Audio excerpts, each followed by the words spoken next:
আমি আজ আপনাদের তিল পোরুল বানিয়ে দেখাবো। তিল পোরুল বানানোর জন্য পোরুলগুলোকে প্রথমে খোসাটা ছাড়িয়ে কেটে নিয়ে আসবো।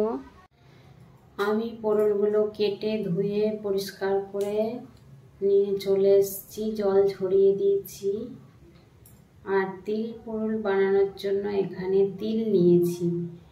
গ্যাসে একটা কড়াই বসিয়ে দিয়েছি, গ্যাসটা জ্বালিয়ে দেব। তিলটা প্রথমে আমি শুকনো কড়াইয়ে ভেজে নেব, হালকা করে ভেজে নেব।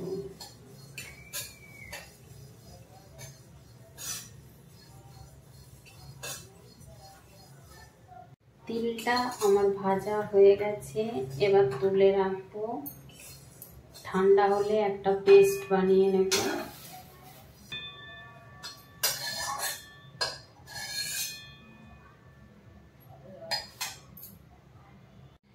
এবার কড়াইতে দেব সর্ষের তেল। আমি রান্নাটা সর্ষের তেলেই করব।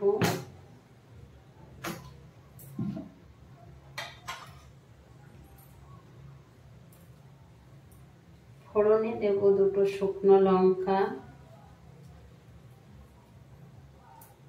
গোটা গরম মশলা আর জিরে।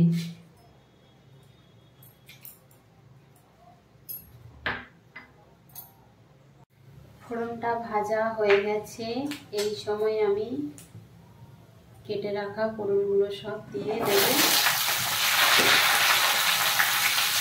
এবার ভালো করে ভেজে নেব।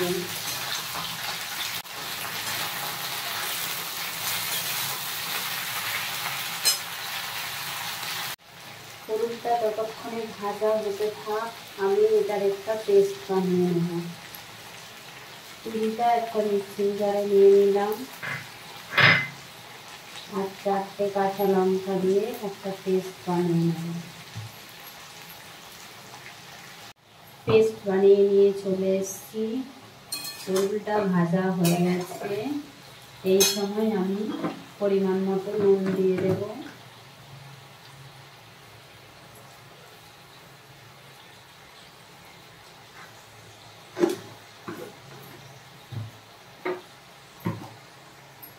পরিমাণ মতো হলুদ গুঁড়ো দিয়ে দেব।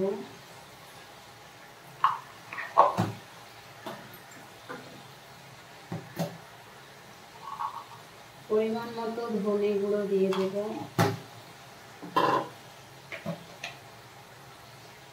পরিমাণ মতো জিরে গুঁড়ো দিয়ে দেব।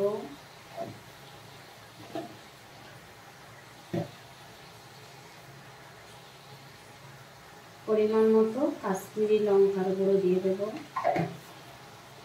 কাশ্মীরি লঙ্কার গুঁড়োটা একটু কালারের জন্য দিলাম।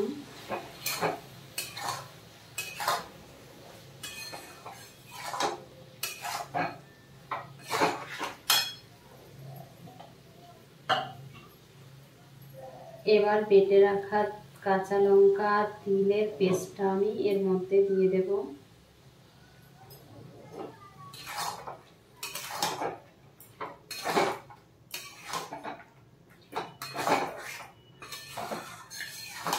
ভালো করে নাড়িয়ে নেব। আমি বেশ কিছুক্ষণ নাড়িয়ে নিয়েছি, মিশিয়ে নিয়েছি। এরপর মিক্সির বাটি ধোয়া জলটা আমি এর মধ্যে দিয়ে দেব। আর আমি জল ইউজ করব না।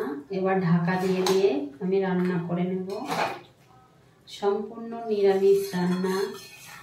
আমি যেরকম করে বানালাম সেরকম করে একবার বানিয়ে দেখবেন, খেতে খুব সুন্দর হয়। এবার আমি ঢাকা দিয়ে দেব।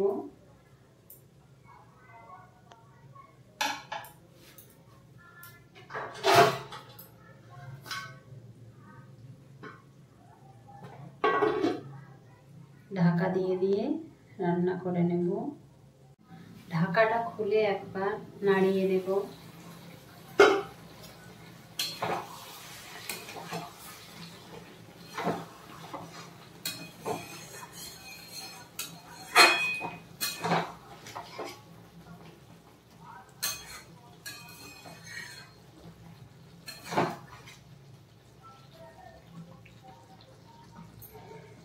আবারও ঢাকা দিয়ে দেব।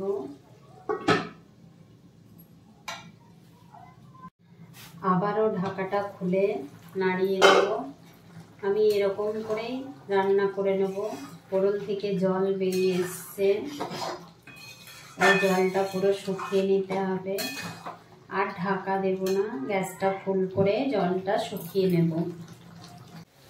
গ্যাসটা ফুল করে বেশ কিছুক্ষণ রান্না করে নিয়েছি। জলটা শুকিয়ে গেছে, তেল ছেড়ে দিয়েছে উপর থেকে। এই সময় আমি পরিমাণ মতো চিনি দিয়ে দেব। একটু চিনি দিয়ে ভালো লাগে খেতে, ওই জন্য একটু চিনি দিলাম।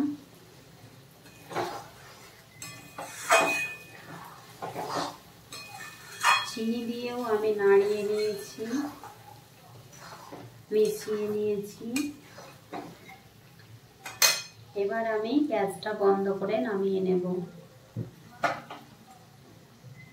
তিল পোড়ল আমার রেডি হয়ে গেছে, আমি নামিয়ে নিয়েছি।